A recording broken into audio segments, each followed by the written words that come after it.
Hello, my wonderful people. Good morning, good afternoon, good evening, good night, depending on your time zone or anytime you are coming across my platform. If it is your first time and you like what I'm doing here, kindly subscribe, put on your notification bell to all notifications. In that way, you'll be able to know when we upload a new video. Here we react to all forms of videos. I want to put a disclaimer. Before then, let me appreciate YouTube. YouTube, I appreciate you. Somebody say, why do you always appreciating YouTube? Why do you always put a disclaimer? Yeah, I need to do that to inform YouTube, the owner of this platform, what I am doing here. YouTube, I appreciate you for creating that wonderful platform. And I put a disclaimer that here in Linda's TV show, we do not promote hate speech, misleading information, or violence. We do not instigate war. Rather, we educate, inform the members of the public about the happening in the globe. Please take note of this. Ibondoma Negenti, Ekene Mono, Biafra Worldwide, I greet you all. I'm going to play a video for you to watch. But before then, I want to tell our people. Some people are still doubting. Biafra. If you are still sleeping, wake up. Biafra is the only solution. If you want a better life, if you want to enjoy life, I know most people have adapted to suffering.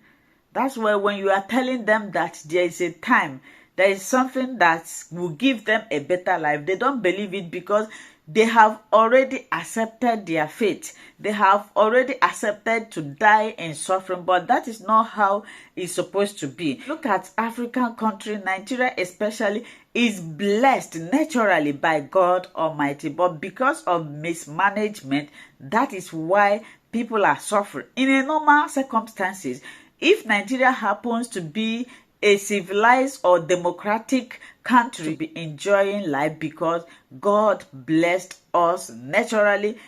We have natural resources, human resources, everything that a country needs to be in good condition. Nigeria have it, but yet you have poorest of the poor in the country.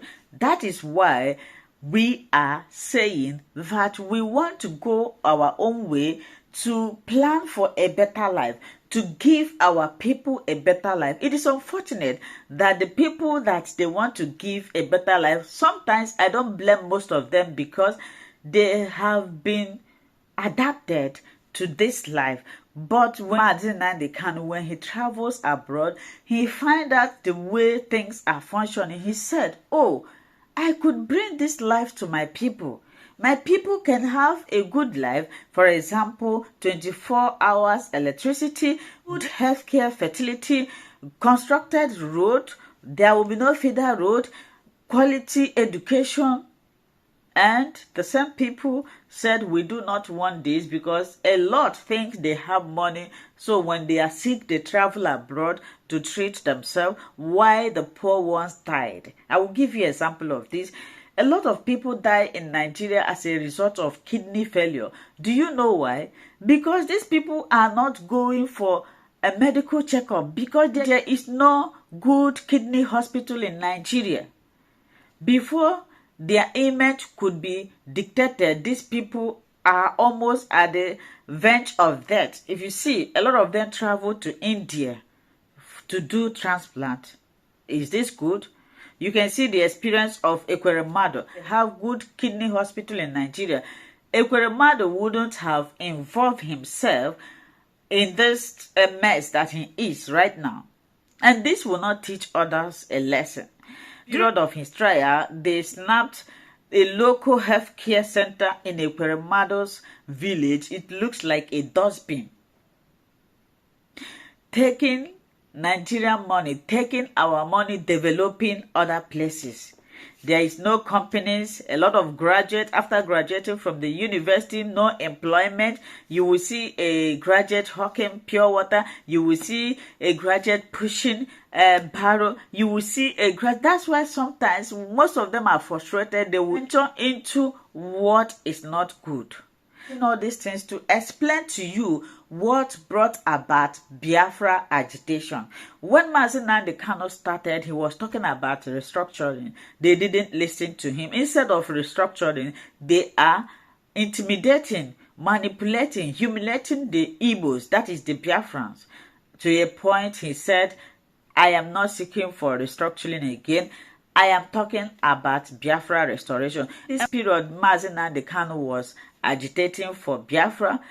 These same people did not call him together. They didn't ask him, oh, my son, why are you agitating? Rather, they were laying abuses on him. They were cursing him. Now, Nnamdi Kanu noticed that these people will not change. He said nothing but Biafra. Even up to this moment, he still say that Biafra restoration is not negotiable. So if you are still sleeping, you don't want to accept Biafra. Even the Biafrans themselves, some of them are denying themselves. This is a wake-up call for you. Wake up, join this movement so that you will have a better life. I'm going to play a video for you to watch. After watching, kindly subscribe, follow our page, and me what you think in the comment section. Bye-bye. Foremost, I have to join the rest of my countrymen and women in congratulating essentially Muslims who are celebrating their Eid al-Fitr today. Essentially, from my principal, Alhaji Atiku Abubakar, that I spoke with yesterday. And I hope that most Muslims in this country will apply the principles of this celebration for the better good of this country. Yes, of course they did the Eid al-Fitr before, now they're doing the Eid al-Kabir, yes, which is called the Big Salah. Because you cannot have peace, you cannot have love without fairness. Fairness brings understanding, brings appreciation, and appreciation brings love. Because if you regard me as a human being, honestly regard me as a human being, I have no alternative than also regard you as a human being. And that is love. Both holy books preach that. But in this country, we read and don't act what the holy books say. So I pray God that this time around might be the beginning of a new resurgence in Nigerian fairness and, love, unity, and, living together. And secondly, I want to thank all Nigerians who also participated seriously in the burial of our great High Chief, our friend and brother, High Chief Raymond Dobesi, who showed a strong vow of unsurpassed devotion to duty. And he essentially proved that you don't need to be president, minister, governor, or whatever to impact on people's lives. So he knew when to die. And I think God used his day to make a point in this country. Look at hundreds and thousands of people talking of one thing or the other, how their lives were impacted. And if you impact one life, it goes down the drain. Those lives you have impacted impacts other lives.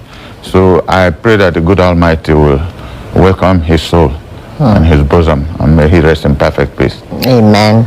And quite key point you made there, because I know that if High Chief were still to be here, he will be celebrating the Eid al-Kabir as he always does every other year, celebrating with the Muslims, celebrating with the Christians, an epitome of love and what it should really be, being your brother's keeper, enjoying with them and celebrating with them when they are celebrating and mourning with them when they are mourning. So that brings me to, some of the comments coming from certain quarters in Nigeria about a particular ethnic group, and this time we're talking about the Southeast people who are predominantly Igbo people, the Igbo tribe. Recently there was this viral video which surfaced on the social media space talking about Asari Dokubo and the comment he made about the Southeast people, the Igbos people. In fact, in that video, he was brandishing an AK-47 rifle and threatening to kill all the Igbo people, saying that if he even had opportunity, he would have still been selling them into slavery like his fathers did. I don't know what you make of that comment. Well, I must say that after 8 years of Buhari's presidential apprenticeship, that, emphasized or rather spread, an epidemic of dishonest misinformation that became traumatic for most Nigerians. We're entering into another episode of APC unregulated, as it were, pronouncements through surrogates. I would not have wasted my time talking on Asari Dokubo or whatever his name. If I called his name wrongly, may he forgive me. but it is where he was coming from. This man went on a courtesy call to the President of the Federal Republic of Nigeria, or whomsoever the President designated for him to meet. Where was he making that comment? At the seat of government of the Federal Republic of Nigeria, with our coat of arms behind him, with the coat of arms of the Federal Republic of Nigeria in the villa behind him, and he ran down a whole ethnic population of this country. So, don't you think that it was a strategy, it was an approved speech? Why do I say so? Within a space of 6 weeks, 3 significant things were happening at the same time. Asari Dokubo was in the villa, running down Igbos, he killed them, they were slaves, and he forgot that he was from Abia State. His grandparents were from Abia State, and they were sold into slavery. In 2020, if you watched another video where he was praising Biafra, that anybody who never believed in Biafra is not a patriot, each time he says such a thing, they give him contract. I hear now they are giving the security contracts from Abuja to Kaduna. So that's probably what he served. So on one hand, the president of Nigeria was making a Nigerian of Igbo extraction, the chief of naval staff. And everybody was applauding that. And as that one was going on, they sent out Asari Dokubo to run down a whole tribe. It was not enough. In Lagos State, the government of Lagos State was, systematically destroying the properties of Igbos at Alaba Market. 3 significant things. And the president thinks he's very smart. Give us chief of naval staff as if that is the means of livelihood, but go on to destroy the integrity, the ultimate integrity of the Igbo man. There's nothing our people appreciate than our honor, the hard work we put to make this country a successful place, to make this country one. I doubt, with due humility, if any other tribe has made as much compromise in terms of human-to-human relationships that the Igbos have done. Look, check of all the presidents or governors in this country. Only Dr. Nnamdi Azikiwe, as president of this country, non-executive president of Nigeria. Do you know whom his ADC was? ADC is the closest security person to any top government official.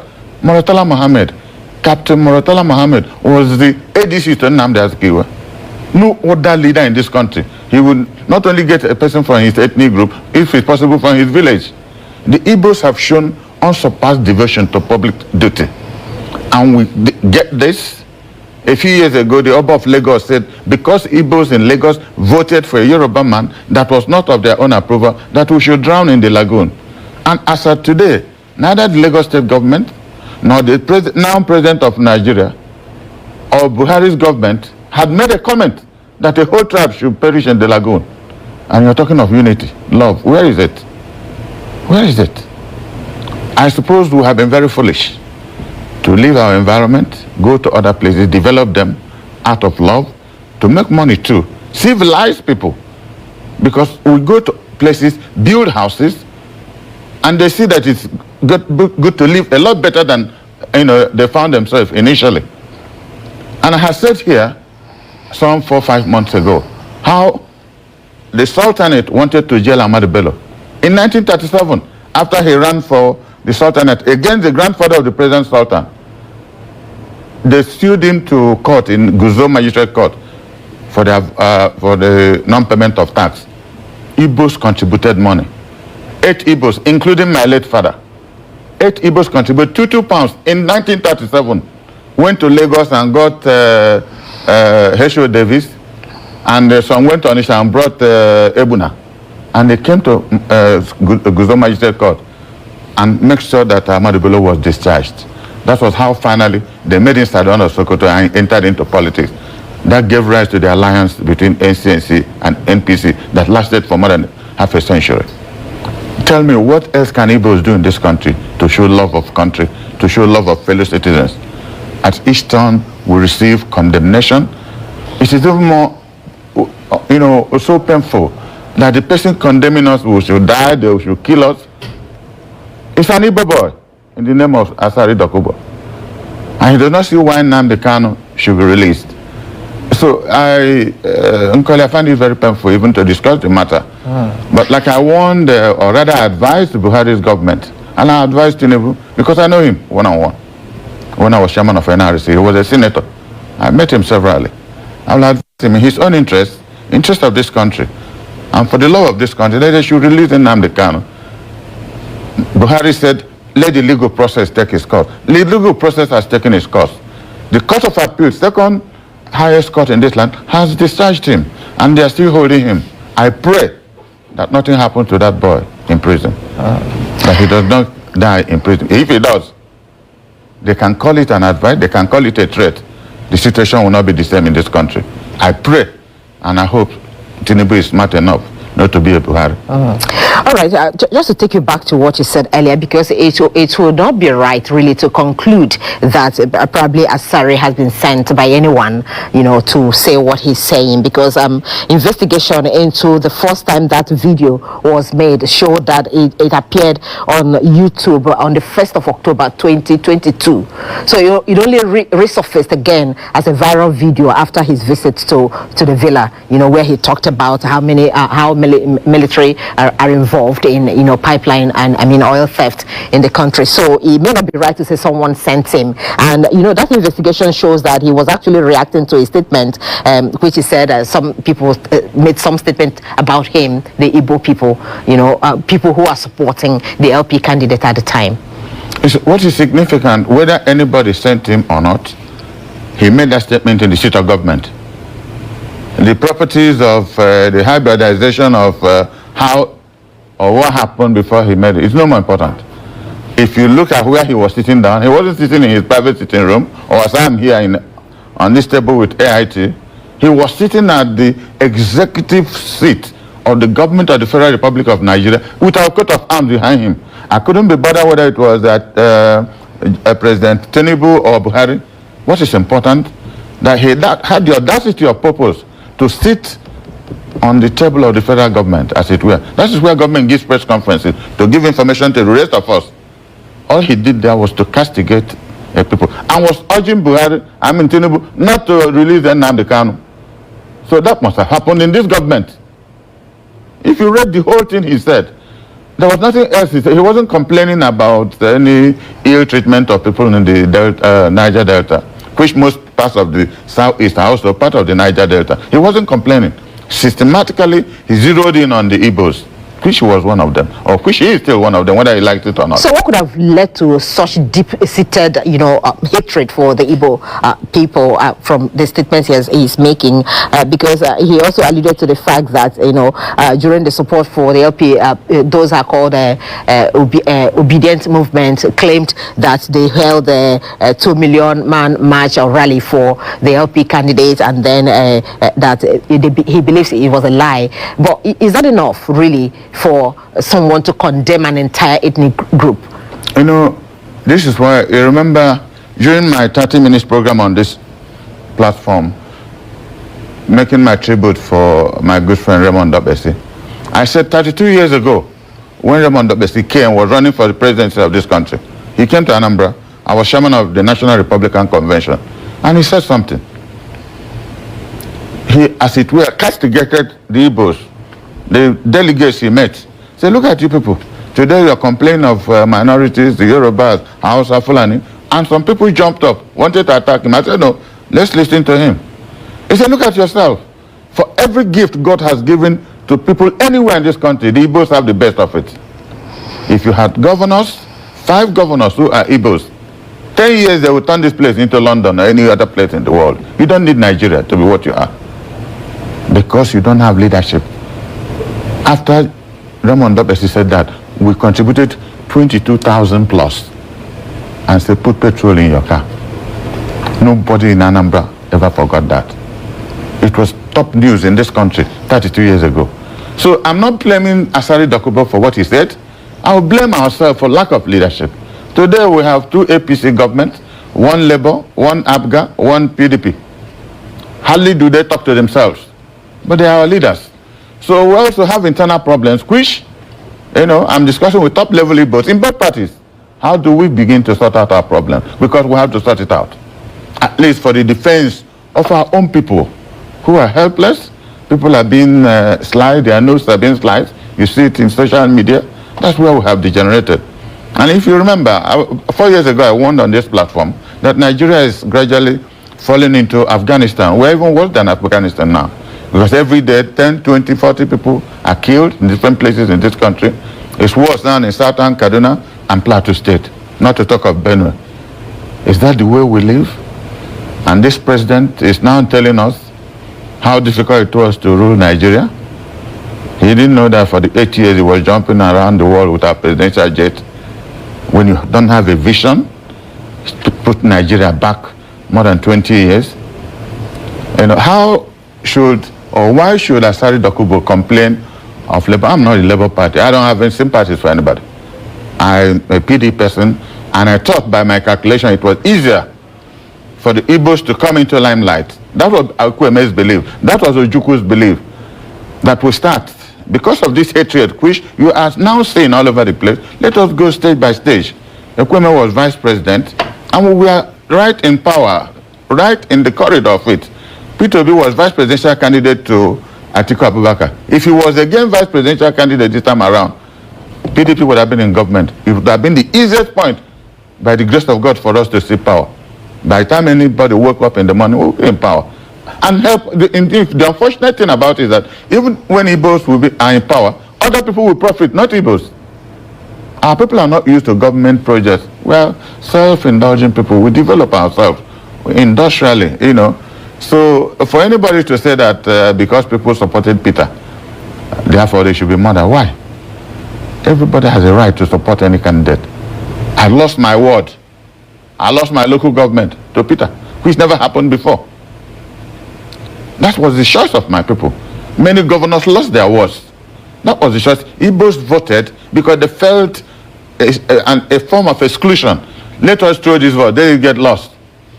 And they have thrown the vote. I don't know what they call it. The tribunals will say, that's a different kettle of fish. It is sub judice, I won't comment on that. But I don't know how it's going to go. So people have a right. This APC that's talking, to the best of my knowledge, they probably won about 5 or 6 states in this country. Every other thing was rigged. Every other thing was rigged.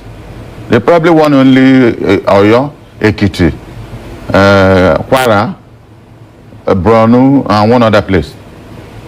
I'm telling you, PDP won more than 80% of what is now northern Nigeria. Labour won Lagos and so many other places. Only INEC knew how they were able to manipulate this. But the case is in tribunal now, so we'll see how it goes. But I pray God that this country is a beautiful country. I must tell you, beautiful country. If honest people, like the Bible says, the poor rejoices when the righteous is in power. But unfortunately, the righteous have to be in power first before the poor will rejoice. Would they allow the righteous to come to power? They will not. All right, we'll come to some of the factors, that seems to be impeding that aspect of politics or an Igbo man getting into power when we come back. Issues that are happening with the Igbos. Now, during the election, Igbos were said to have voted more for the LP candidates, maybe probably voting for their own or believing that this is the right time for an Igbo man to get into power. But then some Igbo people also kicked against the emergence of the LP leader. And many people are saying the Igbos may actually be the architect of their own problem when it comes to governance in the country. I will reply that question with a biblical comment. It's if you read 1 Corinthians 8, verse 11, it says, be silent if the words you will offer will offend a weaker person or destroy a weaker person. But you don't need to be silent completely all the time, because that will be complicit if you don't speak of evil when you see it. I think that's the summary of our problem in this country. When we were speaking before the break, I did say, that we were in the same party with P2B, bright young man, 8 years, 2019, he was a vice presidential candidate to Atiku. And when Atiku declared for presidency this time around, he was there. He took up the microphone and paid glowing tributes. He was one of the greatest unifiers in this country. He said so. But he had the right to do what he did. But whether that was an advantage to our people or not, history will judge. He has the constitutional right to do what he did. Most Igbos were apprehensive, behaved the way they did because of Buhari's treatment of our people. Buhari, for him, Igbos never existed. Unfortunately, 8 years, not just Igbos, the whole of former Eastern region never existed, and he couldn't be bothered. The dots in a hole, he referred to them at some point. Yes. So it's difficult to know why such attitudes. But I have read a lot of Northerners who believed that without Igbos, Igbos are not gods, they are not angelic, but they are hardworking people, and will offer an apologies to anybody. Look, Nkoli, my father went to Kano in 1933 as a very young man. With Okonkwo Kano, a lot of Nnewi people went there to make a living. They trade in one thing or the other. They bring in things, build houses. We built virtually the first secondary school in Kano by Igbo State Union. My father was the last chairman of NCNC in Kaduna before the Civil War started. He was the last president of Igbo State Union in northern Nigeria. We loved this country. That we were calling Igbos in the north, Hausa Igbos, and we couldn't be bothered. Most Igbos married hundreds of Northerners.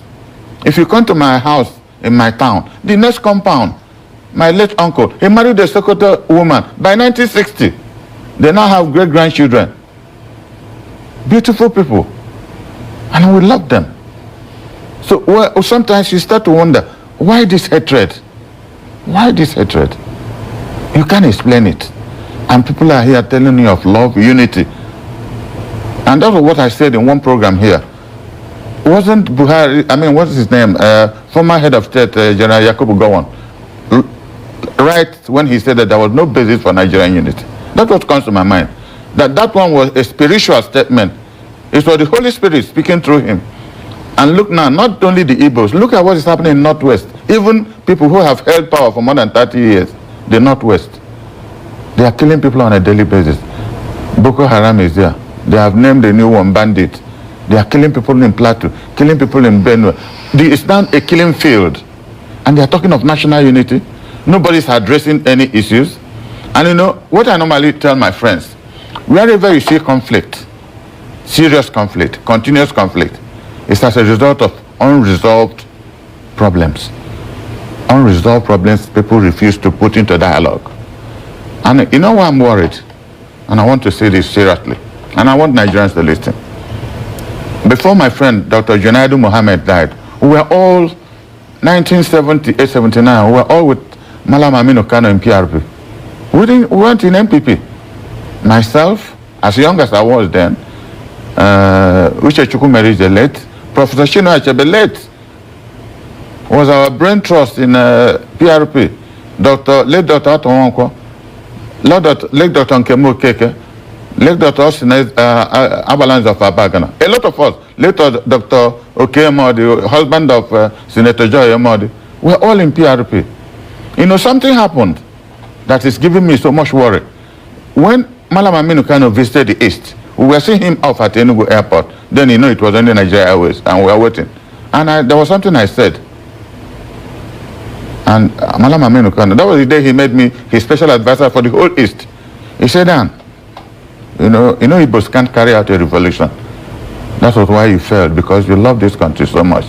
But I want to tell you something. Any day you see crisis, blood-shedding crisis beginning in the north, know that that is the beginning of the end if it is not controlled.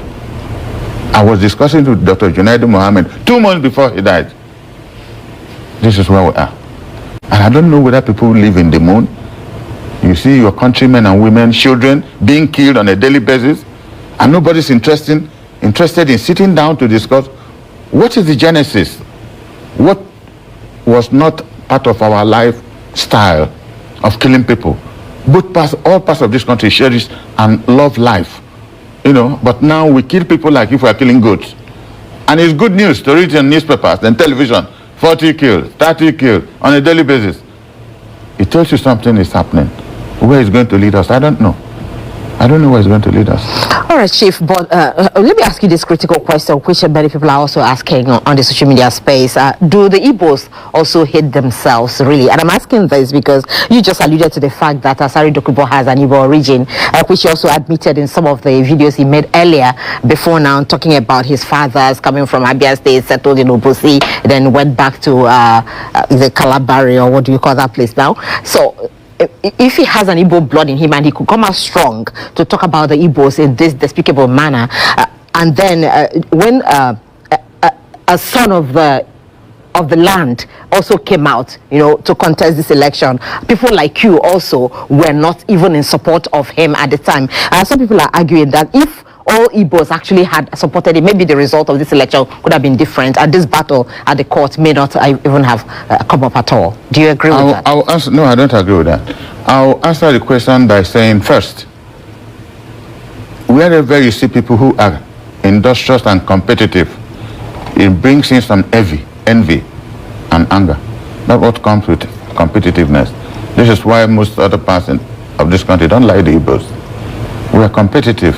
So in that spirit of competition, also Republicans, if you go to a family, the same family, mother and father, and there are 7, if all of them don't speak, there will be crisis.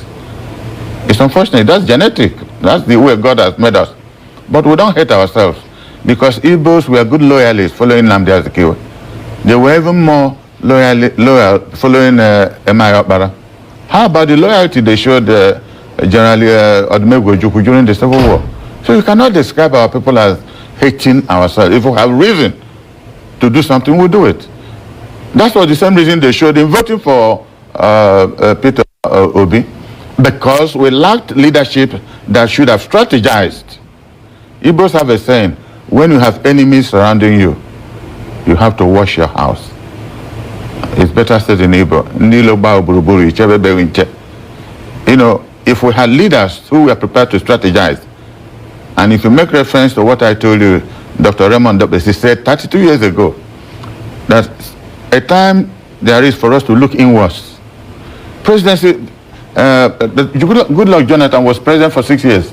He couldn't build a road from Port Harcourt to Yenagoa. I visited his table 5 times on his invitation, and I could see the tragedy that was that presidential table.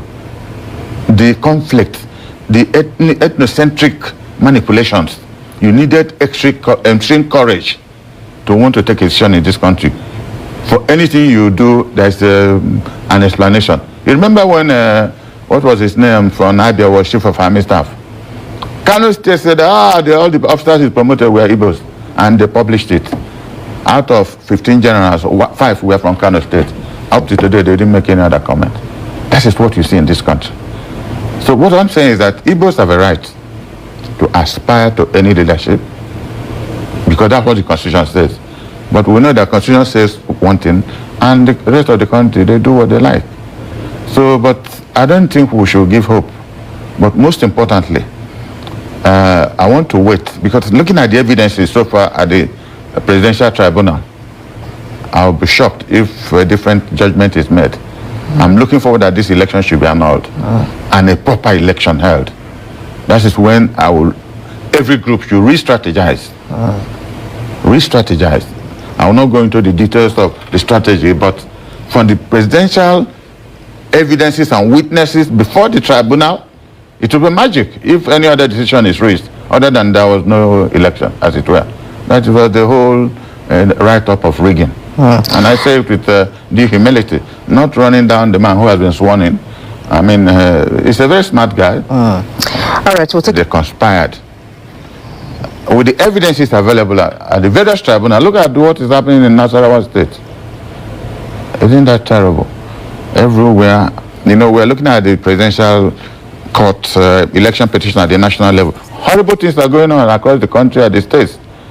People people said they use duress to force them to sign election results in 21st century Nigeria, where Yakub Makubu swore that he will give us the best election ever. I only pray God that from the evidences available, like I said a few minutes ago, I'll be surprised if these elections are not cancelled. Yeah. Okay, that's the last point that we'll leave this discussion there. We thank you very much. You've done Ulasi, former PDP chairman in Anambra State, has joined us to look at the state of the nation and, of course, some of the comments coming against the people of the Southeast region and what is portent for them, the political future of that region. Thank you very much and do have a great day. Thanks a lot. My wonderful viewers for watching this video together with me from the beginning to the end. Like I said before, if you like what you see here, if you like what I do in this platform, as you have finished watching this video, please hit that red button that says subscribe